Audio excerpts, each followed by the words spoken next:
mèo mèo Dòng mèo trực diện đúng không? Bạn vừa ăn nó bánh chục không anh? Bạn không ăn, bạn đừng có làm đến nó vừa còn ngọt quá lắm, vì ngọt quá người ta không ham ăn. Chè đi giống con là giống hơi giống đi, con thì hơi giống con tuyết nhà dư tỷ này.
Ông làm cái nữa không?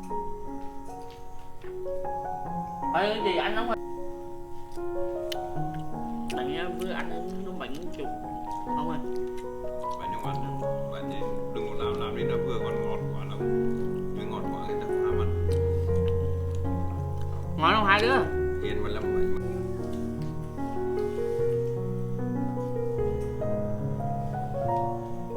đây là hai trẻ đi giống con là giống hơi giống đi con thì hơi giống quất tuyết nhà dư tỷ này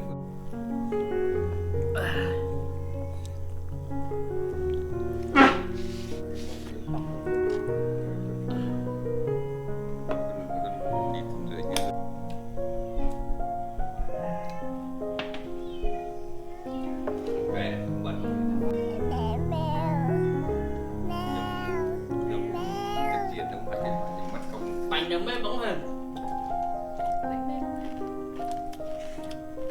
ngon hỏi bữa cho con đâu không mình nữa về đó mấy thôi tá là toàn ăn khoai mà sống đi được phải chỉ khoai miền Nam được miền vàng ấy chứ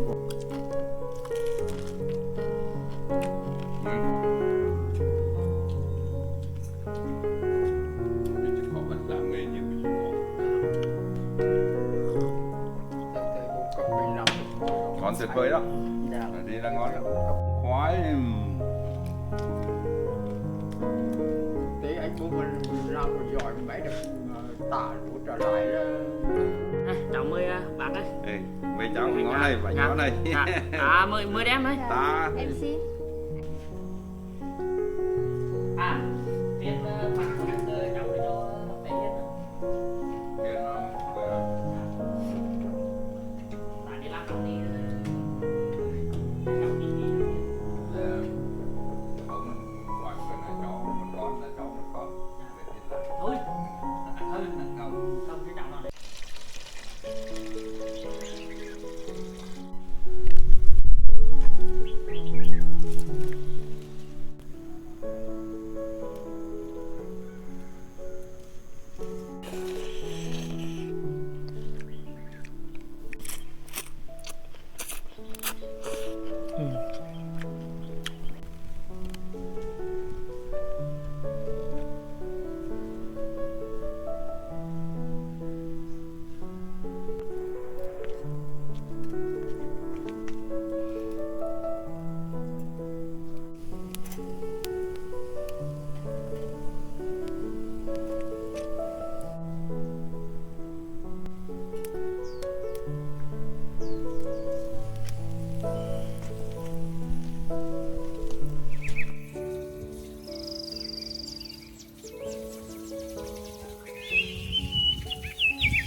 Lại đây đi, cho anh dục quá. Tặng đồ đi anh. Rồi em xin.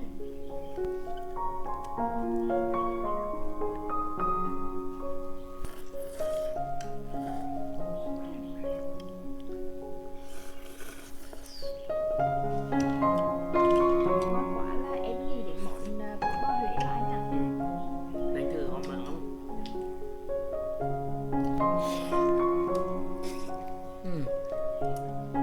Giòn mềm.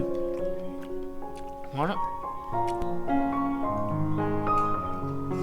Ngon.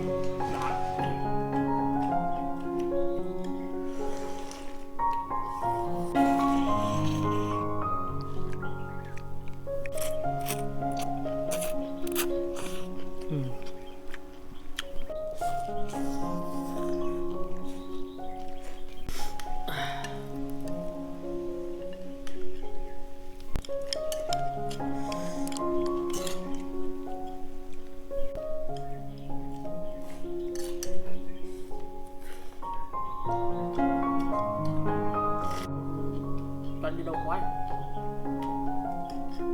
Đây vô một đống rồi có khoai đống hả anh? Kêu anh Toàn đi đâu rồi nhá.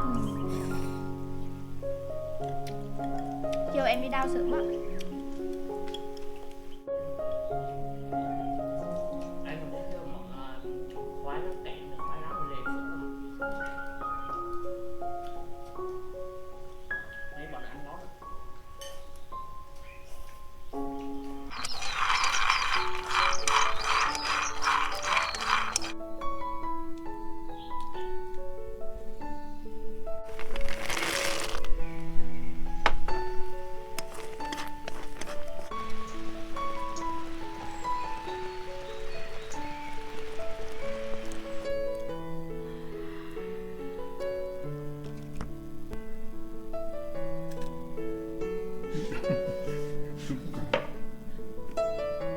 Ở bên cái trong nó gọi chí không? Hả?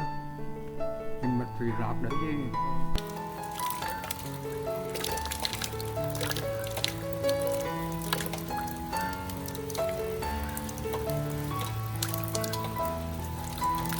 Tuột đến đi là nồi cho ăn nó đéo nó sống quăng là hôi lại bắt rồi con để tự nhiên là con ăn rồi thì cái hôi này sợ đi là bên đi mình ngủ được muốn một thuốc này để vượt được một cà phê thì nó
Còn bên con Em đâu được sống rồi đó. Dạ.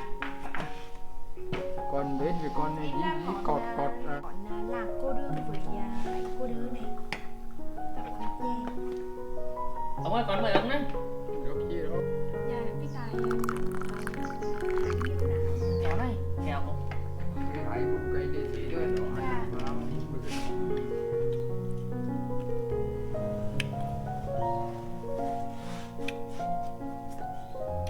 Buổi đi uống bình thường uống này. Thơm ăn uống tiêu cơm. Ăn bên đây em sẽ biết ăn. Ngon lắm.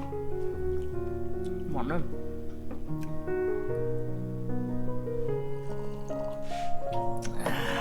Đi uống cái chè vội ăn món không ạ?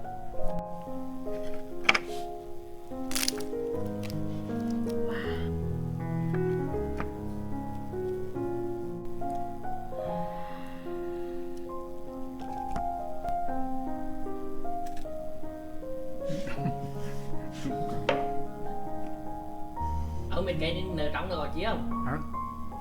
Thì mật vì rạp đấy chứ.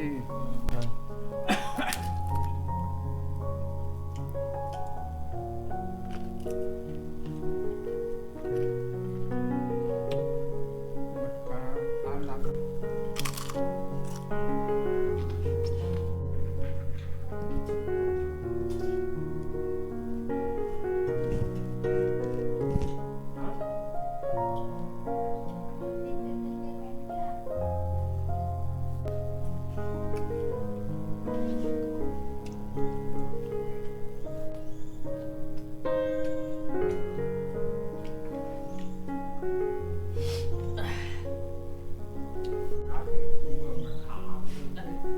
Là bì thôi chứ con, cái chân của ông chân nặng hơn cái con đó.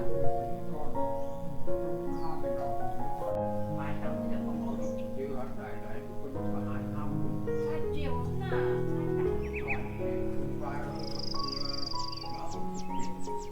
Đó, nhưng mà đây là quan trọng đó là như bên gia đó quan trọng là ông. Đó.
Bữa nay anh có việc nào quá được.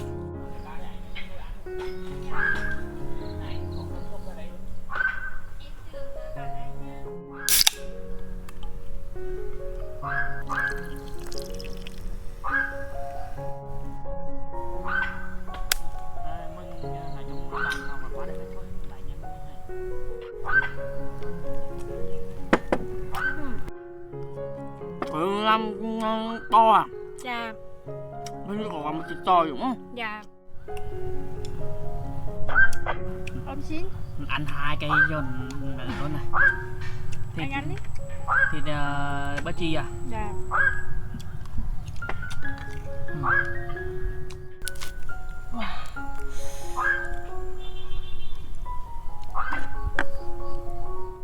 Anh ơi, em ơi, anh có khoái.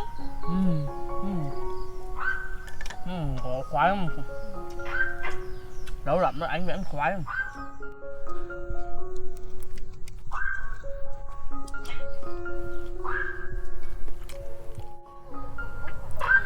Hồi xưa đi đâu là mà trộm khoái là ấy hả? Nhớ.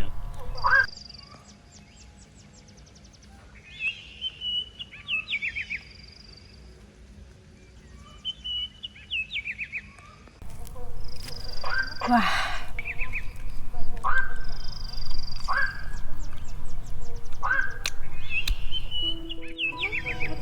Ok em.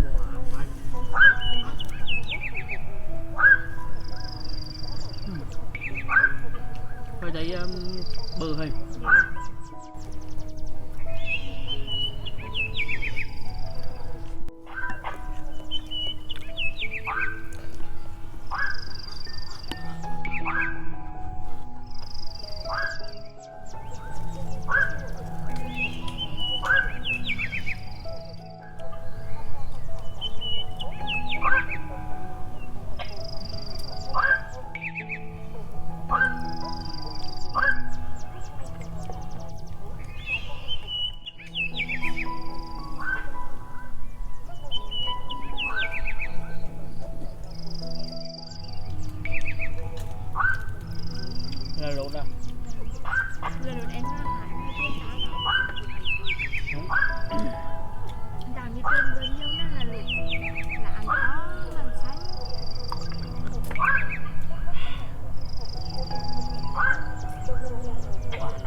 เ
Quên vô là mỡ lông ngọt hay.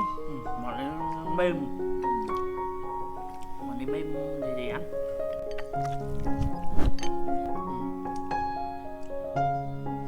Ngon không? Em cảm ơn. Ngon.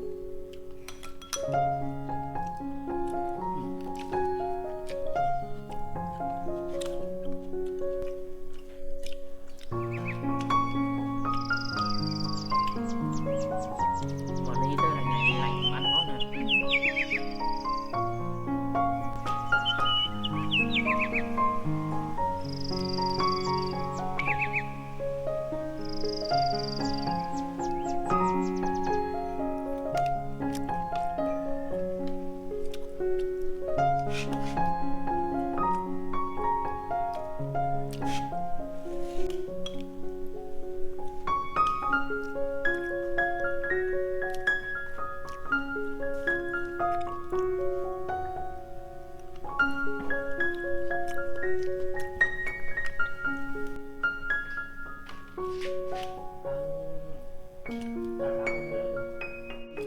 Tại ăn cái vị ăn ngon lắm. Đánh giá quý. Là mới lần thì ăn đồ đầu đâu lại nha. Chưa quả lắm.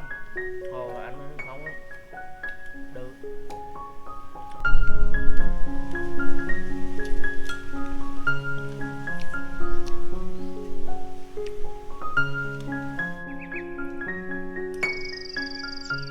Hãy subscribe cho kênh Ghiền Mì Gõ để không bỏ